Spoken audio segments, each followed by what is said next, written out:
I survived postpartum without losing my mind the second time around. And when I say not losing my mind, I just mean that the first time it was crazy, the second time, but still had some moments that were a little questionable.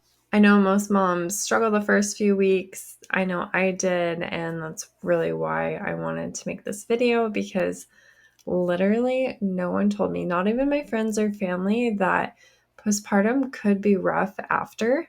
And I know that that is not the case for everyone. Some people just magically, I don't know how they do it with their body, are just able to get up the next day and act like they didn't even have a baby. I'm just like, what is wrong with me? Why am I like this? I think for the majority of us, that is not the case. No one told me it was going to be this rough, and honestly, my husband was shocked too. Sleep deprivation is real. Those first few weeks are just really rough where you don't really have a schedule anymore. You're not sure what time of day it is, when you're going to get your next nap. I think just being able to have that process of this isn't going to necessarily be easy. I'm going to be sleep deprived.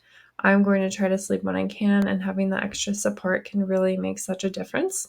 The first time around, I tried to get my baby on my schedule. I told my midwife, because I went and saw her early on, I was going to try to keep my baby awake during the day and have him sleep at night. And she kind of just laughed at me and said, yeah, you can try. I mean, she kind of knew already, like, that was not going to happen. Me being a new mom, I had no clue. I didn't really research that or look too much into it. And after like the first week, I was just thinking, okay, that's it. I'm going to try to get him on my schedule. And like, that's hilarious because when I was carrying him, he was awake during the night. And so I believe he carried that on into after he was born. And so he wanted to be up all night and he's hungry and crying and doing all the little baby things that newborns do. So that was a little rough. No one tells you how long it's going to take for your body to heal. The time that all the medical professionals will probably tell you is, oh, it's 6 weeks. You're cleared to have sex. You can go to the gym. And while those things may be true and may work for some people, it doesn't mean that your body is going to be magically healed by then, that you're going to be able to do everything, run, go to the gym, start having sex again. I mean, I know I couldn't just because I was cleared in that moment. And so really just taking that time to ease back into exercise and doing all the other things really can benefit your body, and just not comparing yourself to every other mom or your best friend down the block who had her body magically back and was out running and at the gym. I know I did that, and part of it was me thinking like, what is wrong with me? What is wrong with my body? And I would just compare myself to these other moms, and being a new mom that has no clue what I want to say. That isn't necessarily the norm. And for some women, like that might be their reality. And if that's the case, like that is really great for them. Like I wish that was my reality, but it wasn't. And if it's not yours either, that's okay. Like everyone has a different timeline and trajectory of what that's going to look like. And I think just keeping that thought process. I know what's really helped me this time is not getting so focused on the weight. I mean, sure, it creeps into my mind that I want to lose weight and that I want to get my pre-body back before I even had kids. I don't even know if that's possible. I mean, I believe it is. I think just knowing the second time around that I don't really start losing weight usually until around 6 months and I'm breastfeeding, and that's okay. That it didn't just completely melt right off of me like it might for some women. And just accepting my body and this amazing thing that it created is okay. I will have my time, and I'm just like on a healthy journey, doing all the things and keeping my stress in check because postpartum is stressful and can just be so many things happening, especially when you go from 1 to 2 and throwing a toddler in the mix, that it can just feel like a lot. Another thing I struggled with the first time around and a little bit of the second was just kind of bouncing back to doing all my normal things like going on walks and doing chores. Like I'm really huge on keeping the floors cleaned, and my husband had to step up to do some of that, and I say let them do it even if they hate it, But that was just really hard for me to let go. Like, I just wanted our routine to just get back to normal as soon as possible.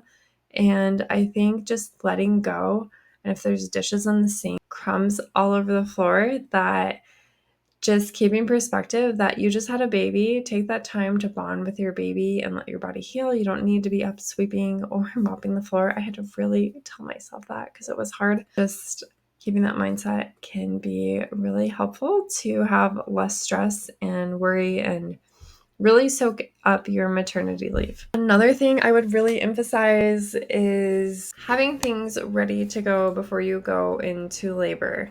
And I'm not saying you need to have the whole nursery set up. I think it's cool if you can, and great. And I did not have that the first time around. Second time had a little bit more time, so I was able to set up more. But really what's most important is that you have a changing table, diapers stocked, a few outfits that they can wear if you're not planning on swaddling them. Also, your postpartum supply is ready to go. So what I would suggest is I liked using my baby's newborn or even size 1 diapers, and I like to fill them with water, throw them in the freezer, and then you can just pull one out, add in your witch hazel pads, and then what I like to do is use numbing spray to spray on the diaper versus spraying it down there, because if you spray it down there and you tear it all, it kind of burns. I don't recommend doing that. I would just prep your diapers. You can even like put the witch hazel pads in there and the spray before and freeze it all, and then when you get it out, it'll start thawing automatically, and then it's ready to go. So you don't have to stress about filling up diapers. Or I know when I didn't do that the first time around, that I would forget, and then I wouldn't have an ice pack to put on down there. So that was a problem. So just do that before. And then just having meals ready to go or snacks is so helpful, especially things you can eat with one hand, like muffins. I made biscuit breakfast sandwiches. Just having like meals you can throw in a pan or that you can throw in the crock pot and just have them set ready to go.